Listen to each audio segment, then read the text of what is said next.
वही स्टूडेंट को एक दूसरी कंट्री में अपनी ही देश की सरकार नेशनल थ्रेट और एंटी नेशनल क्यों कह रही है,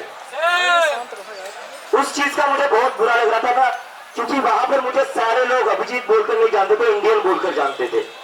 और उसी इंडियन को उसी की देश की सरकार एक नेशनल सिक्योरिटी थ्रेट कह रही थी।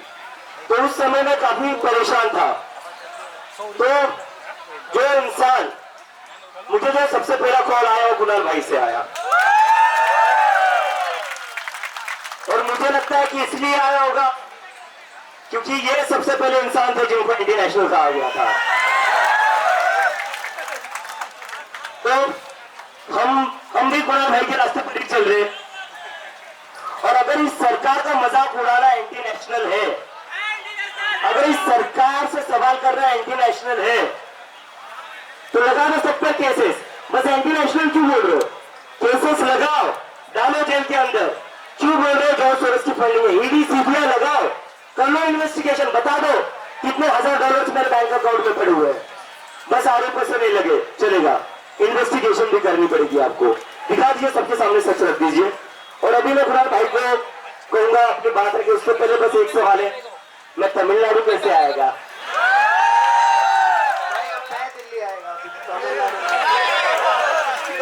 पहले तो मैं कहना चाहूंगा कि ये जो सरकार है, ये जो कर रही है, ये बहुत सालों से कर रही है। और हमने देखा है कि ये लोग बस सीता के पति का नाम ले लेके नीता के पति का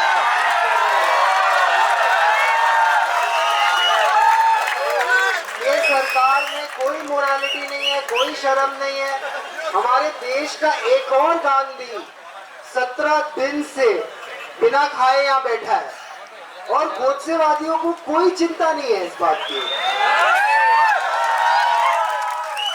और मैं बताना चाहता हूँ कि ये आप स्टूडेंट हो, कोई किसान है, कोई बेरोजगार है, तो पहले तो चीफ जस्टिस ऑफ इंडिया का बहुत बड़ा थैंक यू कि उन्होंने ये पूरा प्रोटेस्ट खड़ा करने में पहली नींव रखी। आज कोई गिग वर्कर है जो नौकरी नहीं ढूंढ पा रहा, जिसको पता नहीं, जिसको अपनी वो रास्ते नापते नापते थक जाता है, उसको पता नहीं है दिन कब खत्म होगा, उसको समझ में नहीं आ रहा है कि संडे को क्यों पेट्रोल के ज्यादा पैसे मिल रहे हैं और मंडे को क्यों पेट्रोल के कम पैसे मिल रहे हैं। पेट्रोल तो उतना ही चल रहा है। ये सब सवालों का सरकार को एक एक करके जवाब देना पड़ेगा। और धर्मेंद्र प्रधान जी का इस्तीफा जो होना चाहिए, उनमें थोड़ी शर्म होती तो दे देते, शायद वो देना भी चाहे, पर मोदी जी बोलेंगे नहीं यार दो मत, मेरा वो 56 इंच का सीना ना 52 हो जाएगा। तो आज नहीं तो कल आपको इस्तीफा देना ही है। काम हो नहीं पा रहा, एक एग्जाम नहीं करा पा रहे ये लोग। आज आप बताइए कौन से एग्जाम की भर्ती पे हमारा युवा क्या स्टेटिस्टिक्स लेके चले? जब 20,000 की भर्ती होने वाली होती है, 20,000 लोगों की भर्ती होने वाली होती है, टीचर खुद कहता है कि भैया देखो तुम 10,000 लोग तो ऐसे ही जाने वाले हैं, तो तुम थोड़ी ज्यादा मेहनत करना। अब वो ऐसे ही जाने वाले लोग कौन है? ये जो पूरा दिन मेरिट का डंका पीटते हैं, पेपर लीक से ज्यादा मेरिट कहाँ कॉम्प्रोमाइज होता है? इससे ज्यादा मेरिट का कोई कॉम्प्रोमाइज होता है? और पेपर लीक पे बोलना कि मतलब जहां पेपर सेट हो रहा है वहीं से लीक हो रहा है, मतलब प्रिंटिंग प्रेस तो पहुंचने दो, उसके पहले ही लीक। कोई खरीद रहा है, कोई बेच रहा है, सब इसी धंधे में लगे हुए हैं।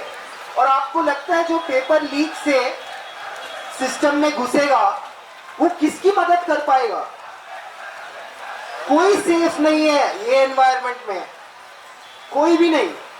आप सोचिए जो तरह का कॉम्प्रोमाइज हो रहा है एंट्री लेवल पे, ये लोग सिस्टम में 40 साल रहने वाले हैं और इनका पहला स्टेप ही कॉम्प्रोमाइज है, तो ये कैसा देश बनाएंगे? आज मैं बता रहा हूँ काफी मुद्दे, ये तो मतलब, और पहले मैं आपको बता दूं, जो भी समझिए कोई मोदी जी का समर्थक है या भाजपा का वोटर है, तो उससे बहुत सहज होकर बात कीजिए, क्योंकि एक चीज हमेशा ध्यान रखिए आप लोग कि भाई हमें बीमार से नहीं लड़ना है, बीमारी से लड़ना है।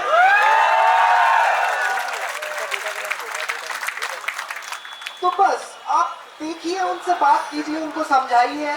पर अगर वो लॉजिक पे आते हैं ना कि हाँ मोदी जी ने किया है, सोच समझ के ही किया होगा, तो फिर अपना समय और बर्बाद मत कीजिए, दूसरे आदमी के पास जाइए। ये सिलेबस को साइड में करके आप एक 6 महीने का गैप देके फिर रिवीजन के लिए आ जाइएगा। पर मैं आज कहना चाहता हूँ कि ये देश सोनम वांगचुक जी के साथ खड़ा हो, ये देश अभिजीत दीप्ति के साथ खड़ा हो, ये देश वो स्टूडेंट्स के साथ खड़ा हो जिनके साथ खराब हुआ है, जिनके साथ पूरी तरह से अन्याय हुआ है। और आगे जाते हुए हम सब मुद्दों पे बोले। आज हम धर्मेंद्र प्रधान पे बोलेंगे और इसके बाद हम एजुकेशन सिस्टम पे बोलेंगे, इसके बाद हम किसानों के लिए बोलेंगे, इसके बाद हम बेरोजगारी पे बोलेंगे। हम हर मुद्दे पे बोल सके, उसके लिए स्पेस रहे। और स्पेस इसीलिए है क्योंकि मीडिया निकम्मा होके कोई चीज पे बोल नहीं पा रहा। आज मीडिया में बड़ी बड़ी नौकरी करने वाले एक सवाल नहीं पूछ पा रहे सरकार से, एक नहीं, हमसे पूछे जा रहे हैं आप यहाँ क्यों आए? अरे हम क्या डांडिया की प्रैक्टिस करने आए? पेपर लीक नहीं होता तो नहीं आते, पेपर लीक हुआ इसलिए आए। अच्छा आप आए हैं, दूसरे क्यों नहीं आए हैं? अरे भैया आप पहले डिसाइड करो आप क्यों आए हो। मीडिया का तो काम आप कर नहीं रहे हो, तो आए क्यों हो? और जो मेरे YouTube के साथी है, आप भाई आप मीडिया के, आपको जो सवाल पूछना है आप पूछिए, पर आप ये निकम्मे मीडिया वालों की लाइन पे क्यों सवाल पूछ रहे हो? आप स्वतंत्र हो, अपने सवाल पूछिए। आप इतनी दूर आए, आप वही सवाल पूछ रहे हैं जो मीडिया वाले पूछ रहे हैं। नहीं हमने सुना है, ये हुआ है, वो हुआ है। आप अपने सवाल, आप पहले तो अपने साथ बैठ जाइए और पूछिए अपने आप से, आप क्यों कैमरा लेके यहाँ आए हैं? वो पहला सवाल आप अपने आप से पूछिए, फिर उसके बाद आप सामने सवाल रखिए। आपको खुद नहीं पता आप क्यों आए हो? जो मेन स्ट्रीम मीडिया वाले 2-2 करोड़ का पगार लेके एसी स्टूडियो में पूछ रहे हो, या आप धक्का खाते वही सवाल पूछ रहे हो, और वो सवाल से किसी का फायदा नहीं होना, क्योंकि वो सवाल का कोई जवाब ही नहीं है। चुप हो भाई साहब, चुप हो जाओ भाई। तो मैं आखिर में इतना ही कहना चाहता हूँ कि जो माँ बाप अपने बच्चों को ये प्रोटेस्ट में नहीं आने दे रहे, और जो माँ बाप डर रहे हैं कि अगर उनके बच्चे यहाँ आ जाएंगे तो उनके फ्यूचर का क्या होगा, अगर आप इतना डर रहे हो प्रेजेंट में, तो फ्यूचर बचा ही कहाँ है?